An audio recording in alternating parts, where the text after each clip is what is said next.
15 million members, empowered to learn, to create, to grow, to harvest, to lead, to dream. Equity. Karibu member.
Na moja kwa moja kutoka makao makuu ya utangazaji ya KBC, hujambo? Karibu kwenye Darubini leo ikiwa tarehe 20 mwezi wa 6 mwaka 2022, mtazamaji, ambapo tumekuandalia mengi yaliyojiri hii leo, zikiwemo taarifa za siasa na vile spoti na biashara, na vile mtazamaji, ripota wetu wengi wapo nje bado wanaendelea kukujuza yanayojiri, ikiwemo Linchala ambaye yupo katika maeneo ya milimani ambaye atakuwa anatujuza hatma ya Mike Sonko. Lakini kwanza mtazamaji, tuweze kupata vidokezo.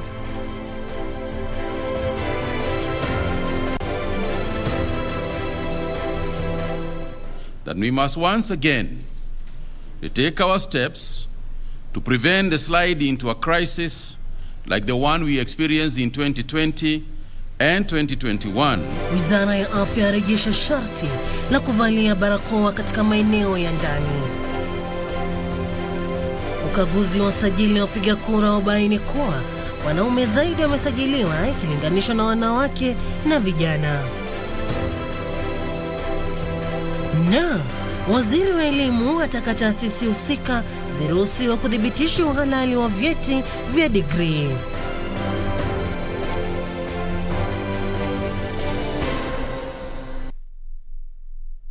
Na mtazamaji, sasa karibu tuweze kukujuza taarifa hizo kwa ukamilifu. Jina langu ni Sarafina Robi, mwenzangu ishara ni Lucy Maura. Kumbuka pia unaweza kutupata mbashara pale Facebook, YouTube na Twitter at KBC Channel 1 na Sarafin_Robi. Tukianza ni kwa Wizara ya Afya imesisitiza sharti la kuvalia kwa barakoa katika maeneo ya ndani, zikiwemo afisi, maeneo ya ibada na magari ya uchukuzi wa umma, miongoni mwa mengine, kufuatia ongezeko la visa vya maambukizi ya COVID-19 humo nchini.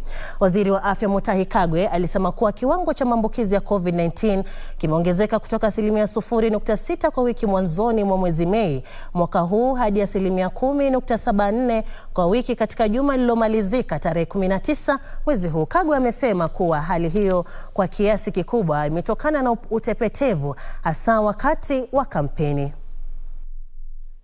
Huku kampeni zikishika kasi, Wizara ya Afya imeibua wasiwasi kuhusiana na utepetevu unaodhihirishwa na baadhi ya wanasiasa na wale wanaohudhuria mikutano ya kampeni.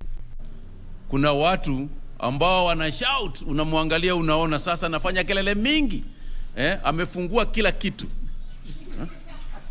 Na sasa ule mwingine pia anafanya hivyo. Sasa hiyo virusi inaruka kutoka huyu.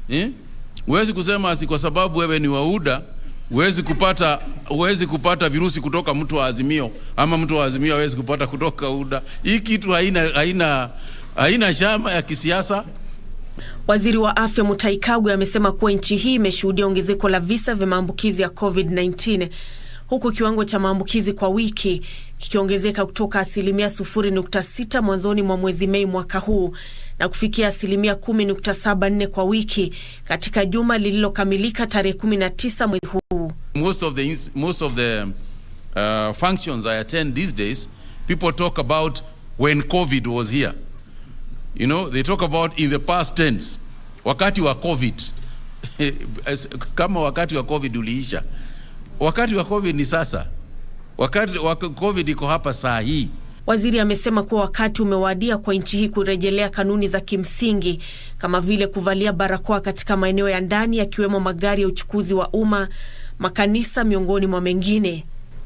That we must once again take our steps to prevent the slide into a crisis like the one we experienced in 2020 and 2021 when we lost many lives and resources. But if you have flu-like symptoms, please stay at home.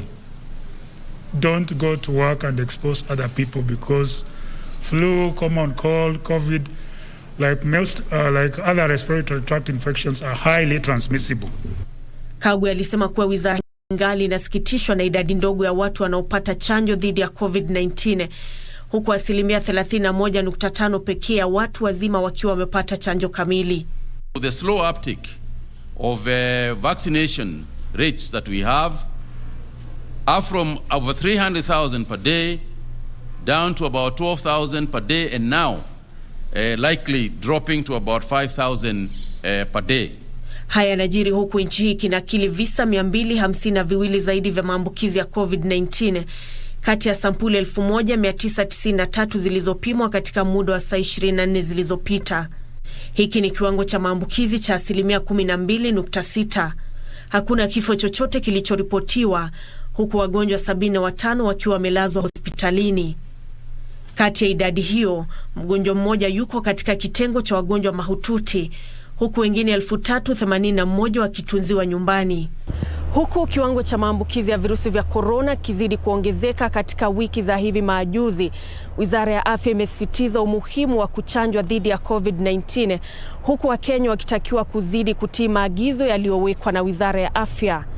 Nancy Okware, nikiripotia Darubini kutoka Afya House, Nairobi. Na shukran sana Okware kwa taslifu hiyo. Kwingineko mtazamaji, ni kwa wapiga kura milioni 22.1 wamesajiliwa kushiriki kwenye uchaguzi mkuu wa tarehe 9 mwezi Agosti. Ikitangaza ripoti ya ukaguzi kuhusu sajili wa wapiga kura iliyotolewa na kampuni ya KPMG, Tume Huru ya Uchaguzi na Mipaka, pia ilisema kuwa usajili wa kawaida haitatumiwa kwenye uchaguzi huo, na kwamba vituo vya kupiga kura ambavyo havina huduma za mtandao vitapewa vifaa vya internet kwa njia ya satellite kuwasilisha matokeo. Mwenyekiti wa tume hiyo Wafula Chebukati alisema kuwa wahudumu 3 wa tume hiyo watashtakiwa baada ya uchunguzi kukamilika kwa kuvuruga sajili ya wapiga kura kwa kuwahamisha wapiga kura bila kufuatia taratibu zifaazo. Pata taarifa yako kamilifu pindi tunavyoendelea na Darubini. Na tukielekea kule mahakamani, ni kwa walalamishi wawili wamewasilisha kesi katika mahakama kuu kupinga kuidhinishwa kwa mbunge wa Malindi Aisha Jumwa kuwania ugavana wa Kilifi. Walalamishi hao sasa wanaitaka mahakama ikague hati za kimasomo za Jumwa, huku Tume Huru ya Uchaguzi na Mipaka ikikamilisha kusikiza malalamishi ya waniaji ambao hawakuidhinishwa ama hawakuridhishwa na uamuzi wake wa kuzuia kuwania nyadhifa kwenye uchaguzi mkuu ujao. Mbunge wa Malindi Aisha Jumwa hajapata faini kamili katika azma yake ya kuwania ugavana wa Kilifi baada ya walalamishi wawili Rajab Menza Shikara na Daniel Chengo Kahindi kuwasilisha kesi katika mahakama kuu kuitaka ikague hati zake za kimasomo. Wawili hao wanasema kuwa kulingana na hati walizonazo, Jumwa aliacha shule akiwa kidato cha pili na hivyo kuibua masala kuhusu uhalali wa cheti chake cha degree. Sasa wanataka mbunge huyo wa Malindi zuio kuwania ugavana kwenye uchaguzi mkuu wa tarehe 9 mwezi Agosti. Nataka ukweli ubainike. Kama kweli amesoma tujue.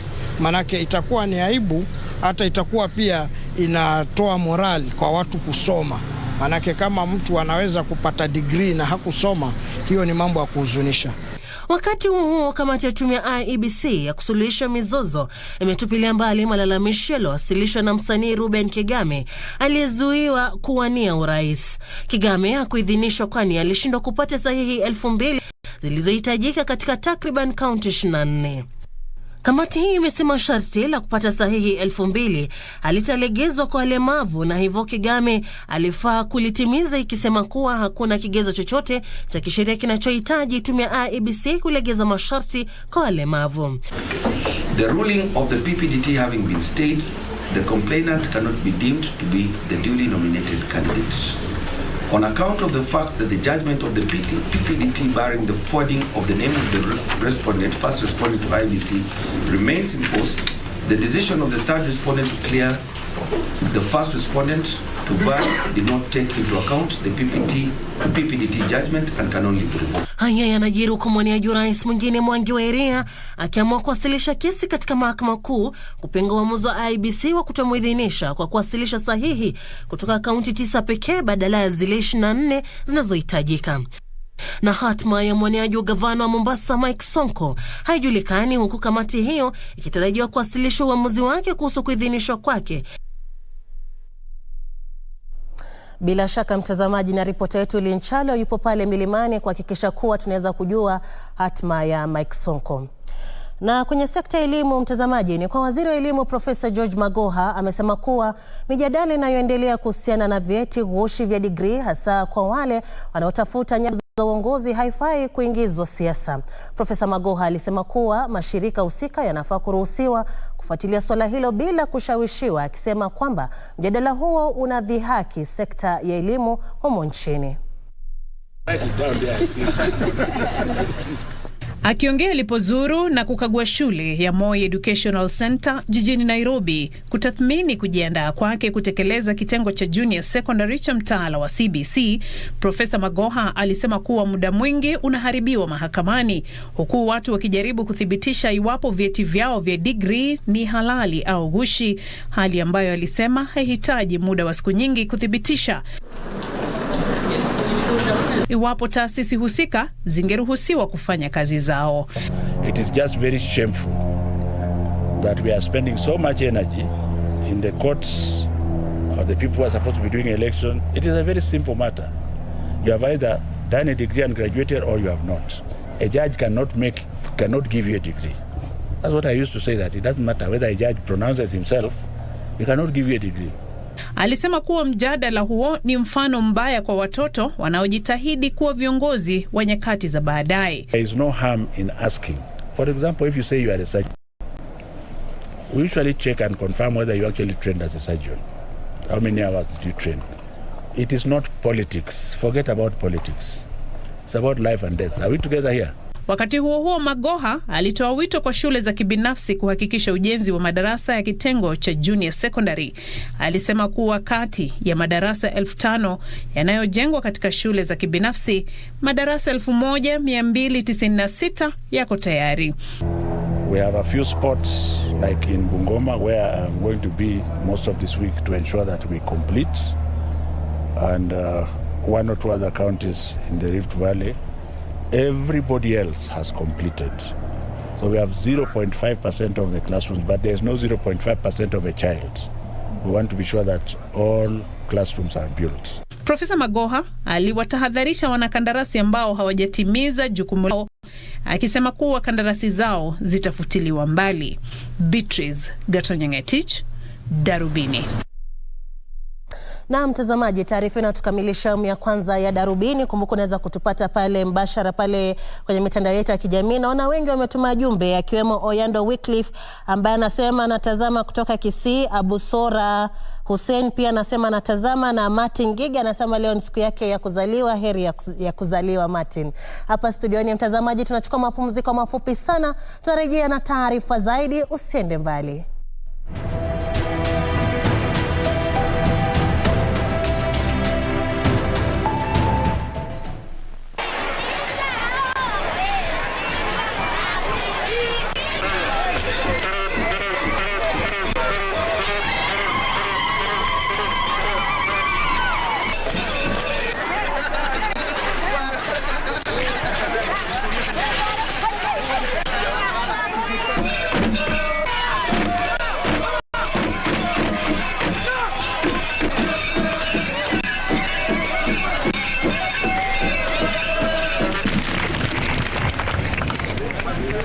Na mna bahati nyinyi watu wa Keni kwamba ni sehemu ya kwanza katika Kenya kuleta mpango wa maji, na nimeona mifereji na kila kitu tayari.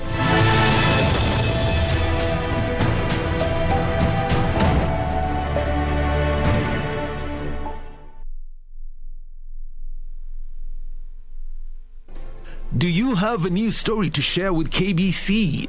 Get in touch swiftly on email news@kbc.co.ke or call 0723-892-654 or 0734-780-124.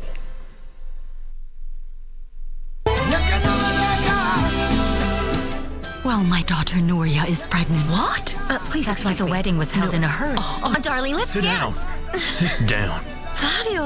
I'm not going to apologize to him, nor to anyone, especially after what that crazy woman Julieta did. What I hate is the fact that thing that you have there inside you would be my child. He doesn't love you. He made you go away. That's why you had to come back. Would you like to be my wife?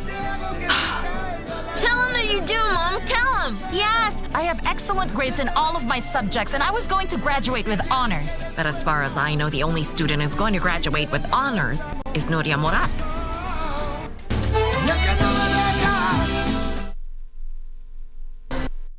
Na mtazamaji, unaendelea kutazama Darubini ya Channel 1. Kumbuka unaweza kutupata mbashara pale Facebook, YouTube na Twitter @KBC Channel 1 na vile @Sarafina_Robi. Tukiendelea hapa studioni ni kwa msajili wa vyama vya kisiasa Nderitu amewahimiza viongozi wa kisiasa kuwatuliza wafuasi wao na kuiokoa nchi hii isitumbukie kwenye ghasia. Akiongea baada ya kuzindua msafara wa amani jijini Nairobi, Nderitu alionya kwamba vyama vya viongozi wasiowatuliza wagombeaji wao na wafuasi wao vitafutiliwa mbali. Msajili wa vyama vya kisiasa amevitaka vyama vya kisiasa viwatulize wafuasi wao ili kuokoa nchi hii isitumbukie kwenye ghasia, la sivyo wazuiliwe kushiriki kwenye uchaguzi mkuu ujao. Nderitu alisema afisi yake haitasalia kimya huku wanasiasa wakiigawanya nchi hii na kwamba viongozi wana jukumu la kuhakikisha kampeni zao zimefanywa katika mazingira ya amani. We know what happened to this country 2007. We must learn from that. We should not have a repeat of that. We must maintain tolerance for different opinions that are coming from different political players. Listen to them and then make your choice. Msajili huyo wa vyama vya kisiasa aliwataka viongozi wa kisiasa kuwatuliza wafuasi wao kwa kushtumu ghasia na udumishaji amani na umoja wakati huu wa kipindi cha uchaguzi. At the highest level, they must take responsibility by condemning intolerance and violence. It is not sanctioned by the parties, probably the individuals within political parties, but political parties must take responsibility in terms of condemning it and control of their supporters. And we expect that the 4 presidential candidates will be present and sign for the peace pledge, so that now the 4 of them are under our radar. I wouldn't say it's number 1, number 2, number 3. So all the 4 are under our radar. So anybody causing violence, anybody perpetrating violence will be brought to book. Mwenyekiti wa NCIC Reverend Samuel Kobia aliyehudhuria uzinduzi huo alizitaka taasisi za usalama za humu nchini za wachunguzi na kuwafungulia mashtaka waliohusika na jaribio la jana la kuvuruga mkutano wa muungano wa Kenya Kwanza jijini Nairobi. Cannot tolerate the kind of violence that happened yesterday at Jacaranda. We in NCIC therefore are working with the other stakeholders at what we call the multi-sectoral forum, because it's only by working together. There's no one single commission or one single state office that can succeed in singly. Therefore, we must work together, and that is the significance of what has happened today in launching this caravan.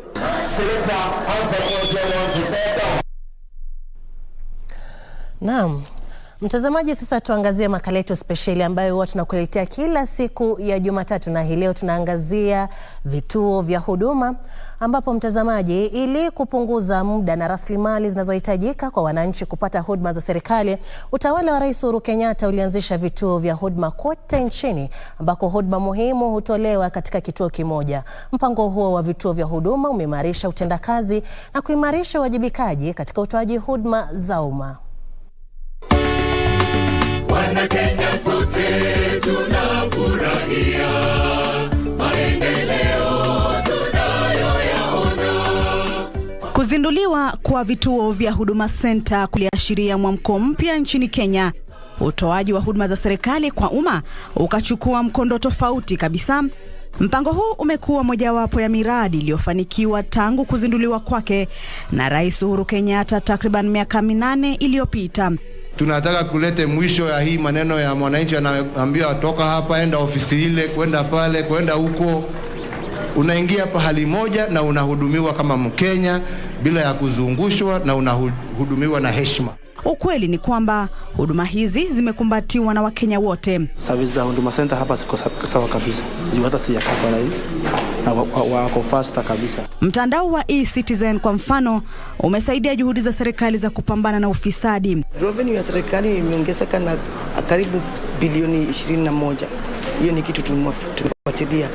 Na hiyo mambo ya hongo hapa Huduma Center hautapata. Mtandao huu umeboresha upatikanaji wa stakabadhi muhimu za kitaifa. Ukiapply birth certificate leo unaipata leo kama ukikuja. Lakini sisi ukiapply kwa e-Citizen account, we are just doing automatic. Tunafanya automatic na tunaandikia client akuja achukue. Isitoshe, leseni ya kisasa ya uendeshaji magari na stakabadhi za kibiashara zinatolewa kupitia mtandao huu. Sasa hiyo tumereduce huduma one day. Ukikuja asubuhi, jioni ukuje uchukue. Na si hayo tu, vituo hivi vimejumuisha huduma nyinginezo muhimu za kipekee kwa Wakenya. Nashukuru kwa Huduma Center kututengea room kama hii ya kunyonyesha watoto. Wengi wanakuja kupata huduma hapa ndani kwa good conduct ID. Wakimaliziwa, wakiona VCT hapa wanageuka kwa hii kona wanakuja. Aidha, serikali imezindua aina mpya ya utoaji huduma za serikali kupitia simu popote nchini Kenya. Inasaidia sana kwa sababu unajua the specific time yenye utakuwa unahudumia. Wakenya wanasadiki kuwa kuzinduliwa kwa vituo hivi lilikuwa wazo ambalo wakati wake ulikuwa umewadia. Huduma Center inatusaidia sana kwa sababu watu wako pale ni watu competent. Niko hapa Huduma Center hapa saa hii, nimeonyeshwa kila kitu na nimeshukuru. Siwezi kutafuta tiketi ya kwenda mpaka huko. Kwa Huduma Center tunashukuru, nafanya kazi nzuri.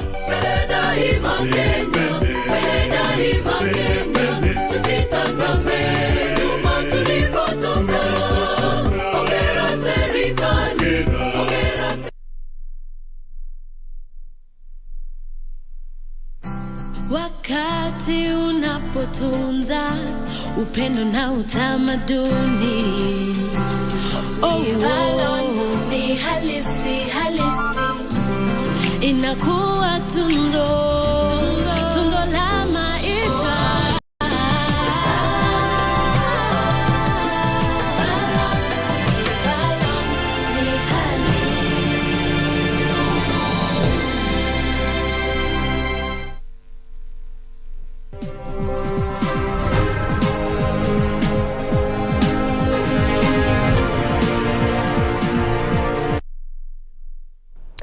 Na mtazamaji, sasa karibu kwenye safu ya biashara.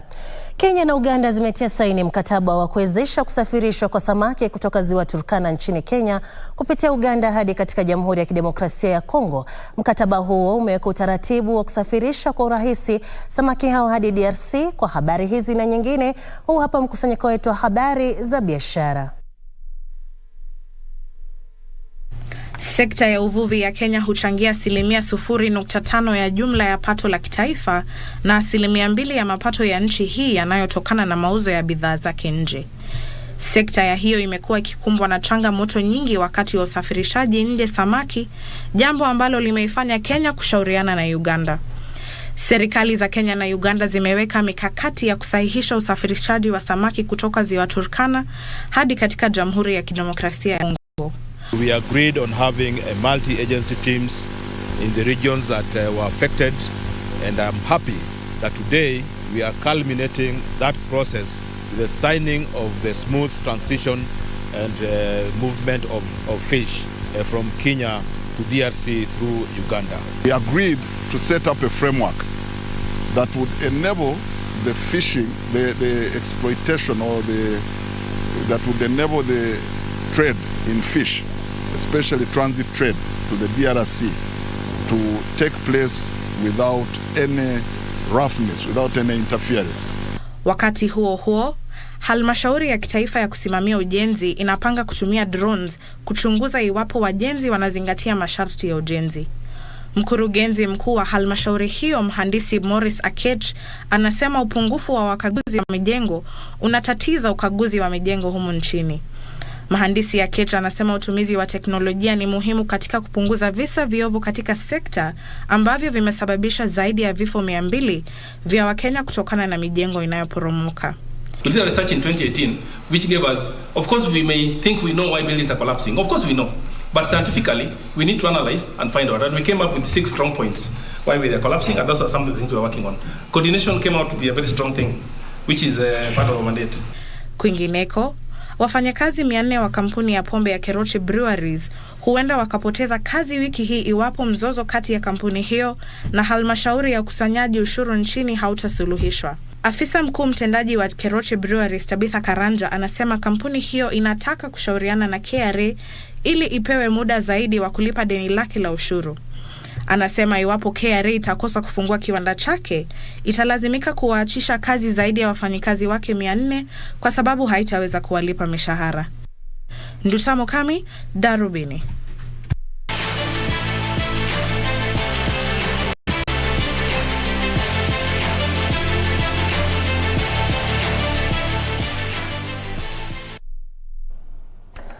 Kwenye spoti sasa, mtazamaji, ni kwa kamati ya Olimpiki nchini Kenya ili wakabidhi jezi wanamichezo watakaowakilisha Kenya katika michezo ya Jumuiya ya Madola katika hafla iliyofanyika leo katika uwanja wa Kasarani. Hafla hii iliongozwa na naibu kinara wa NOK Shadrack Maluki aliwasihi wanariadha kutia bidii mazoezini huku zikiwa zimesalia siku 38 kabla ya kuandaliwa kwa michezo hiyo.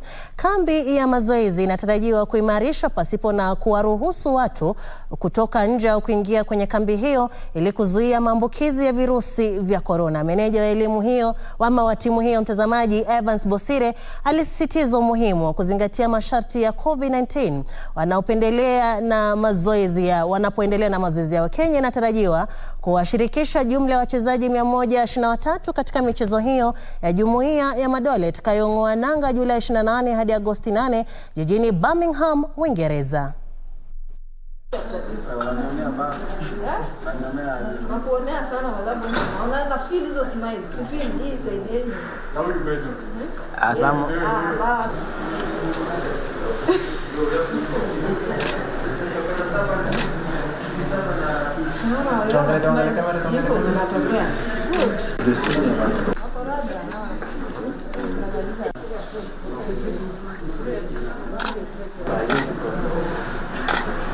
Bubble camp, no going out, no coming in, and there are no visitors who have no business of being here.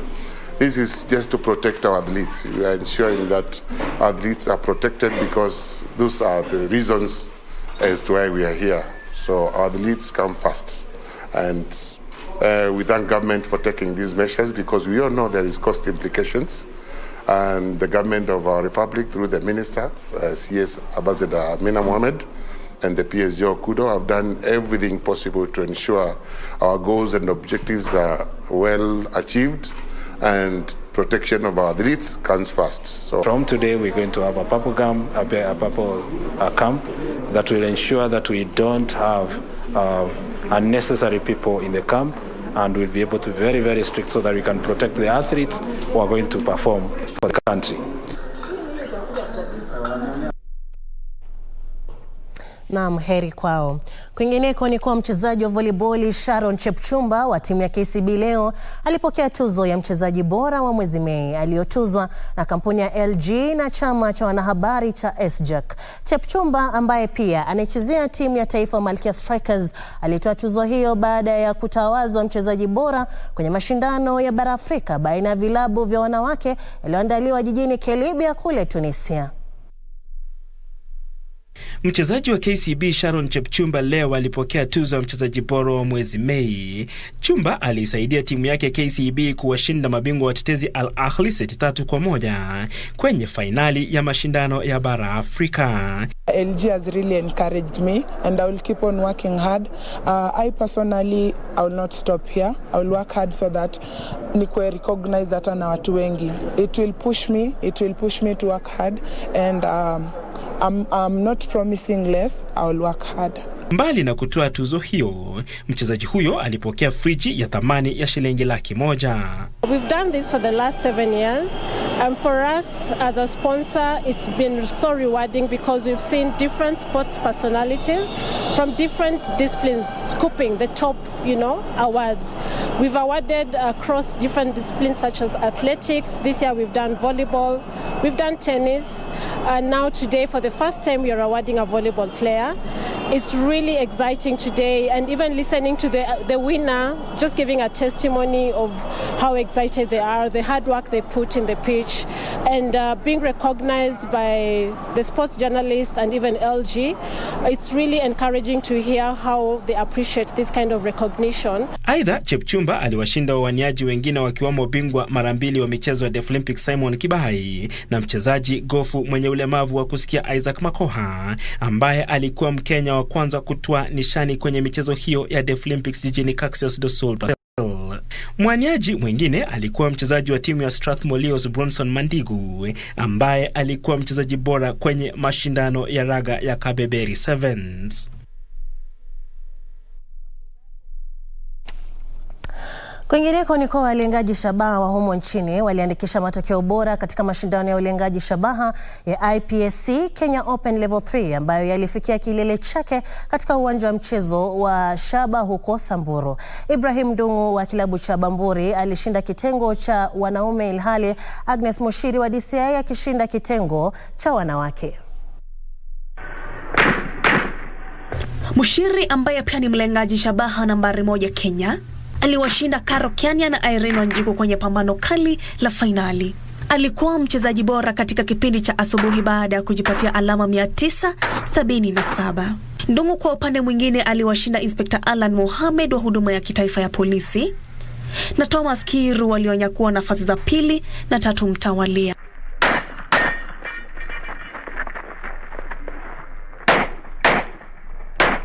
Kwingineko, timu ya Mwamba RFC imenyakua taji ya mwaka huu ya mashindano ya raga ya Driftwood Sevens baada ya kulaza Menengai Oilers alama 21-7 katika finali iliyochezewa katika uwanja wa Mombasa Sports Club. Timu hiyo inayofunzwa na kocha Kevin Ombua ilishinda Homeboys alama 10-5 katika mechi ya nusu finali, ilhali Menengai Oilers ikiwaondoa mabingwa watetezi KCB kwa alama 9-0 na kujikatia tikiti ya finali. Msururu huo sasa utaingia katika mashindano ya Dala Sevens mjini Kisumu mwisho wa juma hili na kufuatiwa na Prince Law Sevens mjini Nakuru tarehe 2 na 3 mwezi ujao na Kakamega Sevens tarehe 9 na 10 Julai.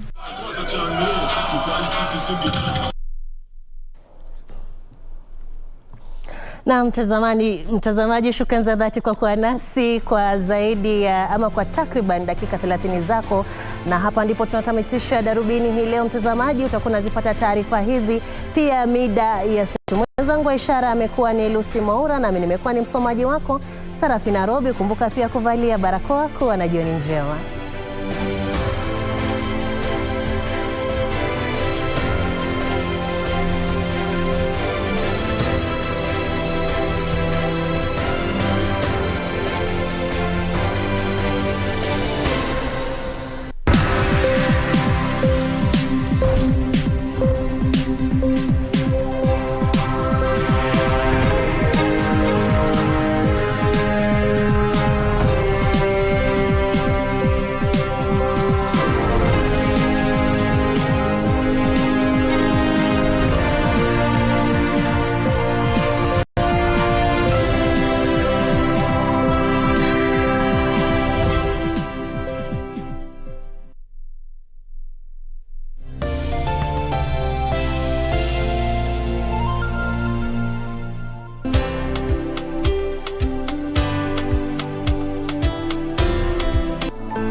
Every day, we empower our members to unite, to inspire, to triumph.